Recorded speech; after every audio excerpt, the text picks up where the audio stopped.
So there was a new study just published. It's on CNN. I forgot the name of the academic journal, but in this study, the authors conclude that the coronavirus has a death rate of about 0.66%, and that's less than one out of every 100 people. I'd say about one out of every 150 infections they claim leads to death. And if you take out senior citizens, anybody over the age of say 70. I would imagine that number drops a lot. 0.66%, to put it into context, is about 6 times greater than the flu. The flu has a 0.1% infection rate. It infects a lot more people. So tens of thousands of people die from the flu every single year. And so for the flu, I guess one out of every 1,000 people will die that get the flu. So the coronavirus is about 6 times worse. So that means one out of every 150 infected people. So if you have 150 people in the room that are infected, one of them will die. Chances are that person is going to be over the age of 70. And so where the controversy seems to come in is that a lot of people have made this into a partisan issue. I'm not a fan of that. I'm not a fan of believing one thing or the other just because you're a Democrat or just because you're a Republican. I enjoy data. I enjoy facts. I enjoy statistics. I'm a statistician by training. And so what is really interesting as well is I know this is a hot button issue, and I make a lot of people mad when I talk about it. But this is the time for me to be a scholar. Being a scholar means I can't really give you your own facts based on your feelings. I have to give you facts based on what the facts are. And so what I'm really seeing is I'm really kind of thinking about this. Now, one study I did see, the St. Louis Federal Reserve Bank just came out with a study that said I think they said up to 47 million people could lose their jobs as a result of the virus. That's a lot of jobs. A lot of people can't feed their kids, stuff like that. And I can just tell you right now, if we even had 1/3 of that, let's say 13 million people lost their jobs, you'd probably have maybe 50,000 deaths that would be directly related to job loss, like opioid addiction, overdoses. You'd have an unemployment issue that would lead to like maybe suicide, things like that, not to mention crime. And just the pain of poverty. So I think and this is the challenge, the question I've been asking on my Instagram. My Instagram is the Real Boyce Watkins. Feel free to join. And the question I've been asking is, at what point is it safe to come outside? I know people say, I heard some people respond and say, well, we care about human life more than we care about money. Okay, I get that. I get that. Now here's what I'm gonna throw this right back at you, partner. I agree 100%. For the last 30 years, 25 years, I've worked from home. I enjoy working from home. I'm doing everything remotely, and not because I was afraid of catching a virus, but because I just like being at home.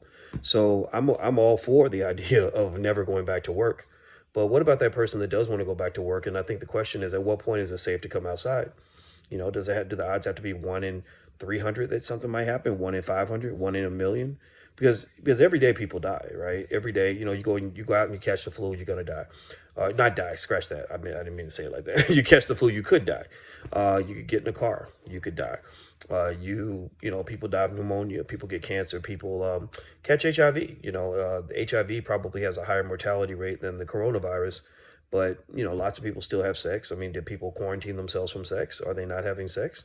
So I think that's the question I'm asking, and it's not really a question meant to be facetious. Some people get offended just by virtue of anyone having a conversation that fits outside the mainstream. But when you say something like 500 people died in the United States today, and they put that on CNN. What if they did that every day? What if they announced today 8,000 people died? Today 7,000 people died? Because people die every day. The death rate is a constant thing. People are always dying every day. And so, again, my question for you, and I'd love for you to answer it in the chat, is at what point do you just say, you know what, there's a 1 in 300 chance something's going to happen to me. I'm going to take that chance. Or even with children, they said that children under 9, based on the estimates I saw in the article I read, go read it, it's on CNN. They said that a child under 9 has basically a 1 in 62,000 chance of dying from coronavirus. And I think and that's if they're infected. That's if they're infected. I got to go double check that, but I could have sworn, I think if they're infected, which is a big if, right? Because most people, I think 99.9% of all people don't have it, right? Because I think if you talk, for example, in a country this big, if you say, there's 100,000 infections, well, remember 1% of the population is 3.3 million people. 0.1% of the population is 330,000. So you're really talking. So if you go down to 33,000, you're talking about 1/10 of that, right? So you're talking about a very small segment of the country. Now, could it grow? Absolutely. Epidemics can get out of control. We can have an HIV epidemic that could spread everywhere. You already do. Actually, you have STD breakouts, viruses, herpes and stuff like that spreading. They talk about this, the CDC talks about these things, and people don't really stop going to work because of it. So I think it's kind of interesting to sort of think about, at what point do you consider the fact that maybe the fact that media has blown this up basically kind of speaks to the amount of control they have over our minds. When do you consider the fact that, the moment that we decide it's safe to go outside is going to be when the media tells you it's safe to go outside? That's when you're going to feel like it's safe. You're not going to feel safe until the media tells you it's safe. But even then, it won't be any safer than it is right now. Right. And I think that's where my philosophy disagrees with some people, some of my friends, who get really mad at me because I have rational conversations about this. I would just say, well, you're afraid now, but you've always had things to be afraid of. If you're black, there are a million ways you could be killed. You could be killed by a cop. You can get hit by a car. A Klansman could come shoot you. A black person could come shoot you. Somebody could carjack you.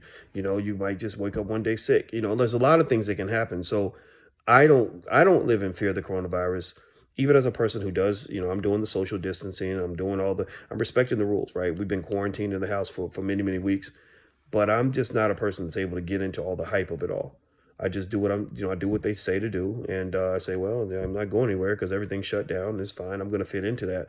But I really kind of have to push back a little bit on those who are telling me that I should be more afraid now than I was a year ago, when every year the flu kills tens of thousands of people.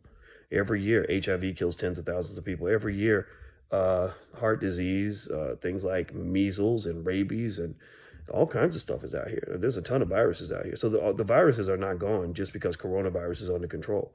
That's just one virus that's gotten a lot of media attention. The most famous virus right now is coronavirus. But there's a lot of things out here that can kill you. So tell me, does that bother you that, when this study came out and they said amongst people who've been infected, which is a very small percentage of the population, you have a 0.66% chance of death. That's about 1 in every 150 infected people will die. If you take the old people out, you're probably talking about 1 in every 300 or 400 people. 300 or 400 infected people in a room, one of you is going to die. Does that mean that you shut down everything because of that? Like, do you shut down the entire economy? And when I thought about the person on my Instagram, I respect them when they said, we value human life over money. I say, okay, well, the flu comes. I said, well, the flu comes every year. The flu kills tens of thousands of people every year. And if we all stayed on lockdown when in flu season, we would have less people die. We'd have, maybe another, 1,000 less deaths, or maybe 10,000 less deaths, maybe 50,000 less deaths. Is that enough to stop you from going to work every day? Is that enough for you? Are you willing to lose your job for that? I don't know. I'd be curious to know what people think. Give me your thoughts. Don't get mad. Don't get mad because I'm asking you tough questions. I'm really doing what a professor is supposed to do. We ask tough questions, even if they're not comfortable. So I'm out of here, guys. Hit the thumbs up button, share, subscribe button. I'm out of here. I'm going to go eat this pizza with the kids because we quarantined and we actually are enjoying our time with each other. So I encourage you, if you are having that time alone with your family, get to know yourself, get to know your family, get to know your kids. We've been really growing as a family because of it. So it's actually been a really great experience, I think, for the country to know what it's like to get up every day and not have to go to work or not have to go to school, not have to commit to these systems every day that control us. My prediction is that over time, a lot of people are never going to go back to work again. They're going to find a new career path. So that's my thinking. All right, I'll talk to you guys later. Have a good day. Peace.